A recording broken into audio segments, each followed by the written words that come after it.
السلام عليكم أعزائي المشاهدين في حلقة جديدة من سلسلة حلقات تعلم الروبوتك باستخدام شريحة الأردوينو.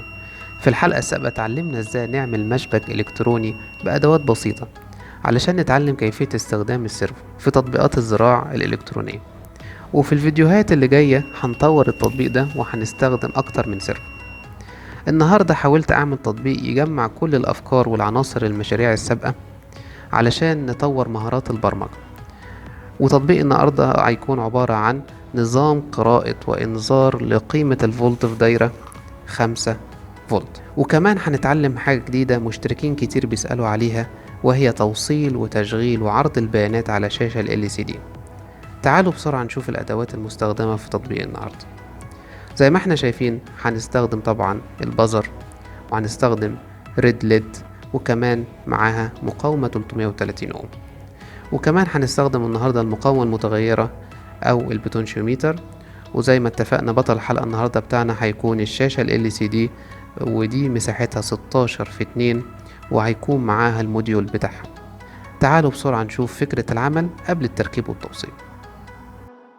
زي ما تعودنا لازم نعرف الأول فكرة عمل الديفايس اللي معانا النهاردة قبل ما نروح لطريقة تركيبه. هنا عندنا نوعين من ال LCD سكرين. في LCD لما بتيجي تشتريها تلاقيها معاها موديول زي الشكل اللي احنا شايفينه على ايدك اليمين ده. وفي LCD لما بتشتريها ما تلاقيش معاها الموديول ده. تمام، طب ايه فايدة الموديول ده وايه الاختلاف ما بينهم؟ طبعا انا افضل لما تيجي تشتري تدور على ال LCD اللي هي دايما تبقى معاها الموديول. ليه؟ لان من مميزاتها زي ما احنا شايفين على ايدنا اليمين هنلاقي ان السكرين دي تقدر توصلها باربع اطراف بس. طرف للجراوند باللون الاسود بال5 فولت باللون الاحمر، وطرفين تانيين مكتوب عليهم SCL، وده دايما بتوصله في الانالوج بن A5، والاس دي اي بتوصلها دايما في الانالوج بين اللي هي الاي 4. فايدة الموديول ده ان هو بيوفر عليك كتير جدا من التوصيلات زي ما احنا شايفين على ايدينا الشمال. لو انت السكرين بتاعتك ما فيهاش الموديول ده هتضطر زي ما انت شايف توصل كل نقطة تقريبا 13 او 14 وصلة لازم توصلها مع الاردوينو. يعني تقريبا الاردوينو بتاعك كل البنات بتاعتك هتستهلكها في توصيلتك لل LCD، وده طبعا مش منطقي معاك. فانا افضل دايما وانصح الناس لما تيجي تشتري ال LCD دايما اشتري ال LCD اللي هو فيها الموديول بتاعها، بحيث تكون سهل عليك في التوصيلات كتير جدا وتتوصل باربع اطراف بس بالشكل اللي احنا شايفينه. طيب، الموديول ده فيه ايه؟ الموديول ده فيه هتلاقي ورا كده برضو فيه حته زرقاء ترانزستور. الترانزستور دي مقاومه متغيره.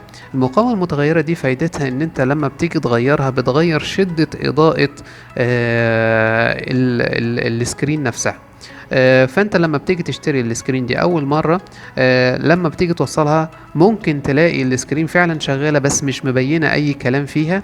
فده مش معناها السكرين بايظه، لكن انت بتيجي بتغير في شده المقاومه بتاعه الموديول لغاية ما الكلام يبتدي يظهر على السكرين دي. فدي نقطة مهمة جدا، في ناس بتنساها وتقول لك السكرين بايظة، لكن دي لازم تخلي بالك من موضوع المقاومة المتغيرة أو شدة الإضاءة بتاعة السكرين. يلا بينا بسرعة نروح نشوف طريقة التركيب والتوصيل. زي ما تعودنا هنوصل توصيلاتنا على برنامج فريتزنج. الاول انا طبعا هنا حطيت كل الكومبوننت بتاعتي. هبتدي اوصل دلوقتي البزر، وزي ما اتفقنا البزر قلنا ليه طرفين، طرف اشاره وده اللي هو هيكون باللون الاحمر، وده اللي هيدي السيجنال للبزر لما تشتغل، والطرف التاني اللي هو الاسود وده طرف الجراوند وهنوصله مع الجراوند.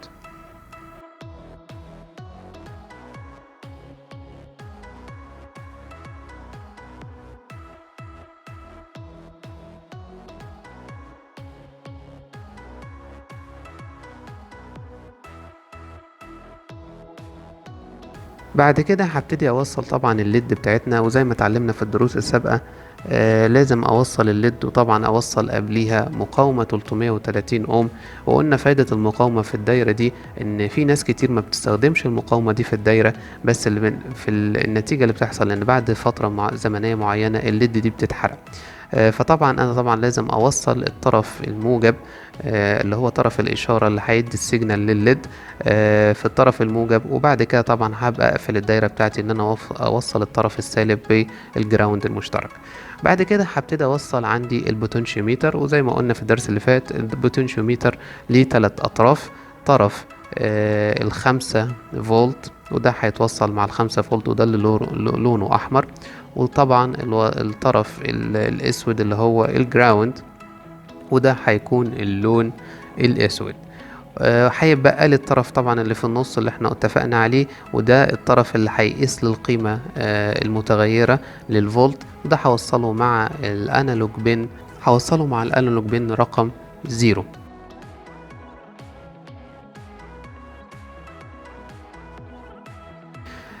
بعد كده هيبقى لي طبعا اخر حاجه ال LCD. ال LCD طبعا اللي انا بستخدمها قلنا معاها الموديول بتاعها، والموديول ده بيوفر عليا وصلات كتير جدا، بيخلي لي اقدر اوصل الشاشه دي باربع اطراف بس. وهو طرف 5 فولت اللي هو باللون الاحمر هوصله مع ال5 فولت المشترك، والطرف التاني اللي هو الاسود اللي هو الجراوند هيتوصل مع الجراوند المشترك، والطرف الثالث والطرف الرابع هيتوصلوا في الديجيتال الانالوج بين رقم 4 ورقم 5. وبالشكل ده هيكون الدايرة بتاعتي كلها كملت.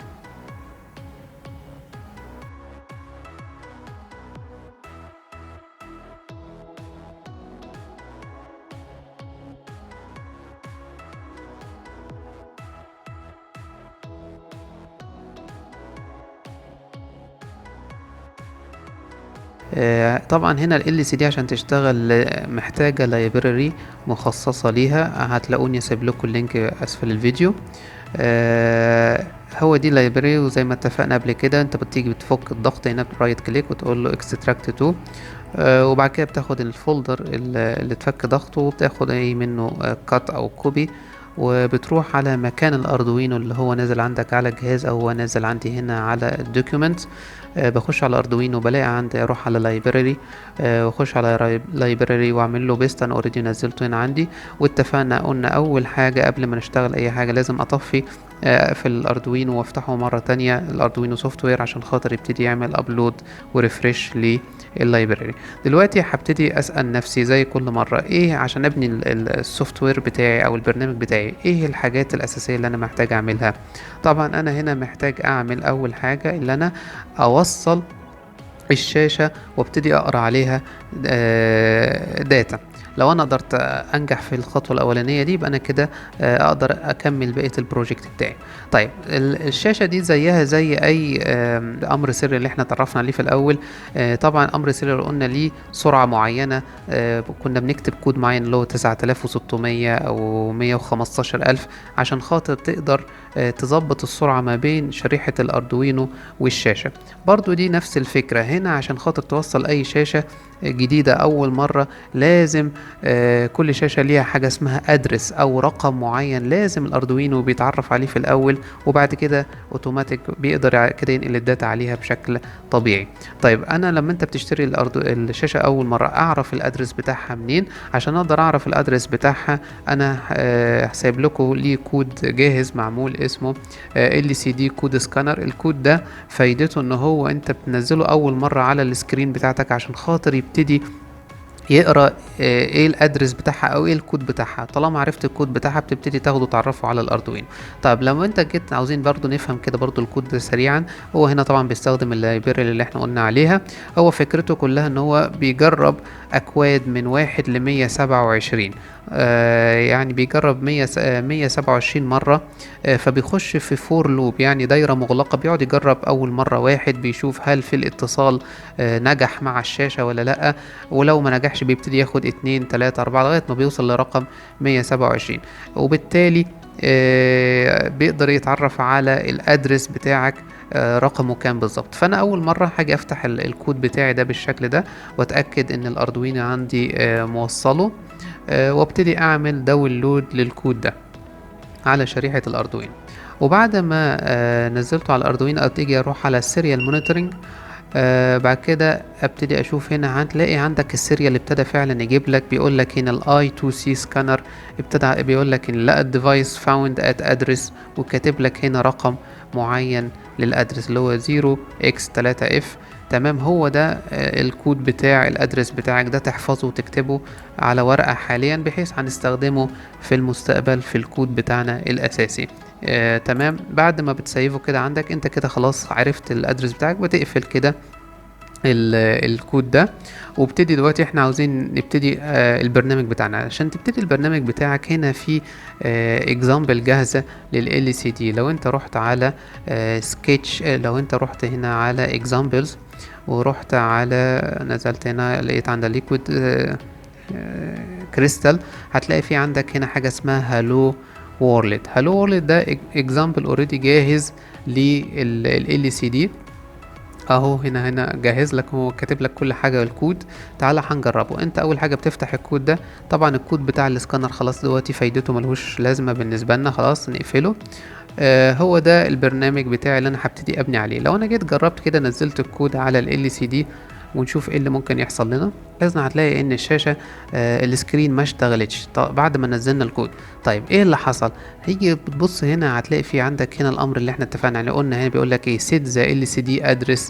الادرس اللي انت جبته دلوقتي بتاع السكرين، لو انت مغيرتش الداتا دي هو مش هيقدر يتصل بالسكرين بتاعتك. طيب هنا بتيجي احنا وصلنا عرفنا الادرس بتاعنا 0x3f كابيتال. تمام، وعندك هنا الرقمين دول ايه؟ الرقمين دول هنا بيقول لك عدد السطور، عدد الكاركترز الموجودة عندك في السكرين اللي تقدر تشيلها، وفي عدد الصفوف. فعندك هنا السكرين بتاعتك اللي احنا معانا دلوقتي هي بتقدر تشيل 16 كاركتر في صفين. فانت بتيجي هنا بتغير ال20 دي ل16 كاركتر، وتقدر تشيل صفين بدل 4، وبكده انت تكون ظبطت الادرس بتاعك. تعالى نعمل داونلود تاني ابلود للسوفت وير. فعلا ادي نجحنا، الكود بتاعنا طلع مظبوط. وابتدى كتب لك هنا هالو وورلد باور باي اي سي. طيب هو طبعا هو كتب لك الكلام الموجود هنا اهو اللي هو كاتبه في الامر بتاعه. هنبتدي نفهم دلوقتي ايه الموضوع. بس اللي احنا قدرنا نجحنا اللي احنا نشغل ال LCD. طيب تعالى نفهم بقى الكود بتاعنا. يبقى تاني اهم حاجة بتعدل الادرس بتاعك، من غيره ال LCD او الاردوينو مش هيقدر يتعرف على ال LCD. تعالى هنا نيجي نشوف الكود بتاعنا عبارة عن ايه. الكود بتاعنا ان هو طبعا استخدم اللايبراري بتاعته، بعد كده حط الادرس، بعد كده هو عمل متغير هنا ال LCD هو عرفها initiating. تمام، بعد كده عمل LCD backlight اللي هو بيدي امر ان هو يشغل اللايت بتاع ال LCD. بعد كده هنا كتب LCD.cursor اللي هو بيبتدي هنا يكتب في ال LCD. عشان يكتب في ال LCD لازم يحدد انت هتكتب فين بالظبط في الشاشة. لو انت تلاحظوا هنا هالو مكتوبة بعد كام كاركتر؟ مكتوبة بعد 1 2 3 وبادئ في الرابع. تمام، فهنا هو فعلا كاتب 3 وزيرو. ايه التلاتة وزيرو؟ هنا بيقول لك ايه اللي انت عاوز تبتدي كتابة في ال LCD. طيب بس هتكتب فين؟ هتبتدي في انهي كاركتر؟ هو هنا بادئ في بعد تالت كاركتر. طب انا هبتدي مثلا عاوز اخليها هبتدي من اول السطر، ادي من اول السطر وفي اول رو او اول صف. تمام، تعالى كده نشوف. فعلا هالو وورلد اتشفتت وبقت من اول السطر. تمام، وبتيجي هنا بعد كده بيكتب ال LCD دوت برنت، الامر اللي احنا قلنا عليه دوت برنت، وبيكتب ما بين قوسين ما بين الكوما تو كوما اي الكلام اللي انت عاوز تقوله. مثلا انا هاجي اغير هنا، مثلا هكتب my name is. طول ما عدد الاحرف بتاعك بالمسافات اقل من 16 او بيساوي 16 هتبلغ في السطر الاولاني. تمام، لان احنا قلنا انه هتبدا من اول السطر في سطر رقم 0 اللي هو الاولاني بالنسبه له. تمام، تعالى كده نمسح كل الكلام ده كله اللي احنا مش عاوزينه، بقيه الكلمات مثلا همسح ده، وتعالى نعمل داونلود. فعلا جاب لي من اول السطر my name is. تمام، وبعد كده عاوز تكتب في السطر اللي بعده راح جاي حاطط كمان وبعد كده كتب ايه، كتب ابتدي من اول كاركتر في السطر التاني رقم 1 مثلا، وهكتب هنا بدل الكلام اللي هو كاتبه انا هكتب ماي نيم از مثلا نادر، وابتدي احمل. فعلا طلع لي نفس الكلام اللي انا كتبته. يبقى احنا هنا اتعلمنا ان الامر ده هو اللي بيحدد انت هتكتب فين بالظبط في الشاشة. هل هتكتب في الصف الاولاني، ولو في الصف الاولاني فانهي سيل من ال16، ولا هتكتب في الصف التاني وبرضه في انهي سيل من ال16. دايما هنا بتكتب من 0 لغاية 16، وهنا بتكتب من 0 ل1 لان احنا عندنا السكرين بتاعنا صفين. انا طبعا هنا في الفويد سيت اب هو هنا كاتب ان كل ما الشاشه هتشتغل الكلام ده هيظهر. انا مش عاوز الكلام ده، انا عاوز تظهر لي حاجه تانية في اللوب. لو انا جيت هنا اخدت قط، تمام، وجيت هنا في الفويد لوب، انا عاوز بعد ما اشغل السكرين بتاعتي يبتدي يكتب لي في جوه الفويد لوب نفسها. تمام. لو انا كده بصيت وحملت برضو السوفت وير تاني، فعلا كتب لي هو هنا عمل انيشيتنج وشغل اللايت بتاع ال LCD، بعد كده دخل في الفويد لوب. طيب يبقى انا كده خلاص نجحت ان انا اعمل اول خطوه في البرنامج بتاع. الخطوه التانية اللي انا عاوز ابتدي زي ما اتعلمنا في الدرس اللي فات، عاوز اقرا قيمه المقاومه المتغيره. عشان اقرا قيمه المقاومه المتغيره باجي هنا وقلنا لازم اعمل انت واعرف البن بتاعه البوتنشيوميتر، هسميها بوتنشيو مثلا 1. تمام. ودي متصله ب A0 زي ما اتفقنا. وقلنا كمان هنعمل variable عشان خاطر بعد ما اقرا قيمة البوتنشيوميتر ده هيسيف القيمة دي فيه. هسميه مثلا بوت value. تمام بالشكل ده. وقلنا طبعا في الفويد سيت اب اتفقنا قلنا هنيجي هنا نعرف طبيعة، نعرف حالة البن. حالة البن في الحالة دي هتبقى بن مود بوت 1، وقلنا دي هتبقى ايه، هتبقى input. تمام بالشكل كده، بالشكل ده. يبقى انا كده خلصت، كمان عرفت البن. وقلنا هنيجي هنا في الفويد لوب. طبعا قبل ما اطبع طبعا على الشاشة المفروض ابتدي ايه، احسب اقرا القيمة اللي انا المقاومة المتغيرة هسميها بوت value.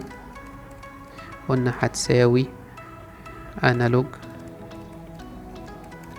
ريد بوت 1. ولو انا سريع المرة دي ممكن ترجع للفيديو اللي فات برضو. تمام. يبقى انا كده بالشكل ده الاردوينو قرا لي قيمة المقاومة المتغيرة ويسيفها لي في البوت فاليو. طيب وقلنا هنا عاوز ابتدي اطبع اشوفها في السيريال. عشان ابتدي اطبع واشوفها في السيريال قلنا لازم نيجي هنا نعرف الامر بتاع سيريال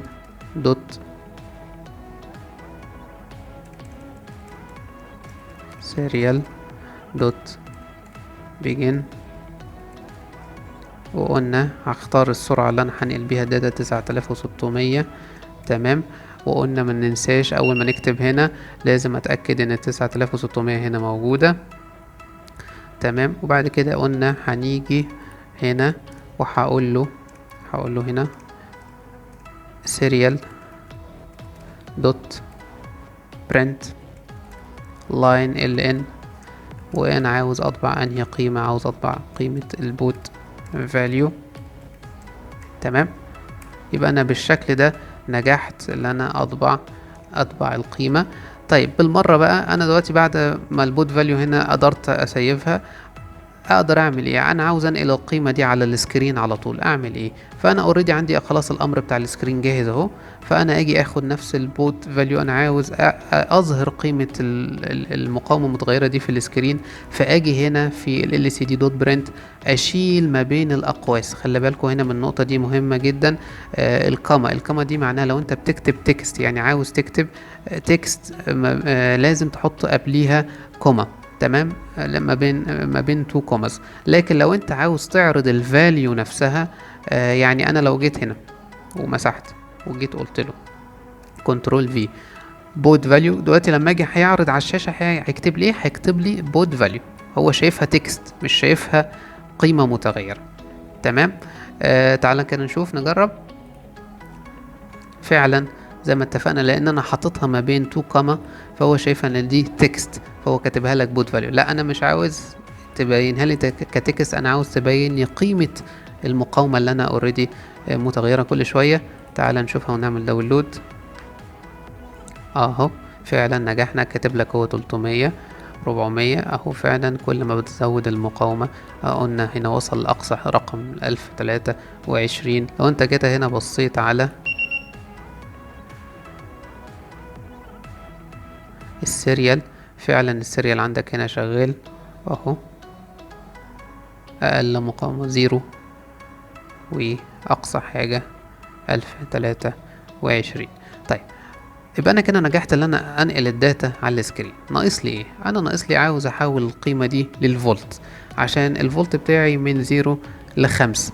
احنا قلنا عرفنا امر في الفيديو اللي فات، امر اسمه ماب. الماب ده اللي هو بتيجي تقول له والله انا عاوز اغير قيمة البوت فاليو، هتساوي ماب وافتح قوس. انا عاوز اعمل ايه؟ عاوز اعمل مابنج للقيمة البوت فاليو دي، اللي هي قيمتها من 0 ل 1023. عاوز تعمل لها سكيلينج او مابنج ما بين 0 واقصى رقم عندي هنا 5 فولت. تمام. هو بالشكل ده هيبتدي اوتوماتيك يحاول يرسم علاقة خطية. قلنا الاردوينو اوتوماتيك بيرسم علاقة خطية، وبيبتدي يعرف القيمة بتاعت الفولت كام. فعلا جاب لك 53210 بالشكل ده. يبقى انا كده قدرت، نجحت ان انا نقلت الفولت من مقاومة متغيرة لفولت، وانا عرضتها على السكرين بتاعتي. كده ناقص لي ايه في البرنامج؟ ناقص لي ان انا عاوز احط اف كونديشن، دالة شرطية، اللي هو لو الفولت زاد عن رقم معين يبتدي يعمل لي حاجة، يشغل لي مثلا الارم او يشغل لي ليد. فطبعا انا عندي هنا ليد وعندي الارم، فانا اجي اعرف هنا الليد انت. عندي مثلا هنا الريد ليد دي انا موصلها بين رقم 12. تمام. وبعد كده عندي هنا البازر موصله برقم 13. تمام. وقلنا هنيجي هنا برضو هنيجي نعرف نوع البنات، بن مود.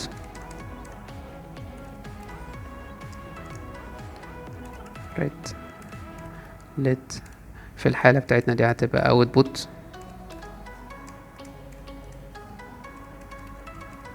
والبازر هيبقى برضو اوتبوت. تمام. انا كده نجحت. بعد كده اجي هنا اعمل له الدالة الشرطية بتاعتي، هقول له والله اف وافتح قوس والاقواس المشروطة بتاعتي. وقلنا عشان ما انساش ابتدي انزلها تحت عشان ما اتلخبطش في الاقواس. اقول له اف والله لو قيمة البوت فاليو دي اللي انا حسبتها، والله لو قيمتها اكبر من او بتساوي مثلا ال4 فولت، اعمل لي ايه؟ اعمل لي هنا ديجيتال رايت. تمام. عندك الريد ليد خليها لي هاي، واعمل لي هنا الديجيتال رايت للبازر، اعمله لي برضو هاي كابيتال. خلي بالنا من السبيلنج. تمام. طب لو الكونديشن دي ما تحققتش اي رقم تاني، هنعمل الدالة التانية else.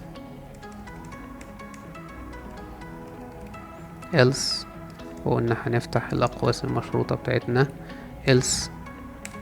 هيبقى البازر والريد لو، لو في اي حاجة تانية هيبقوا لو.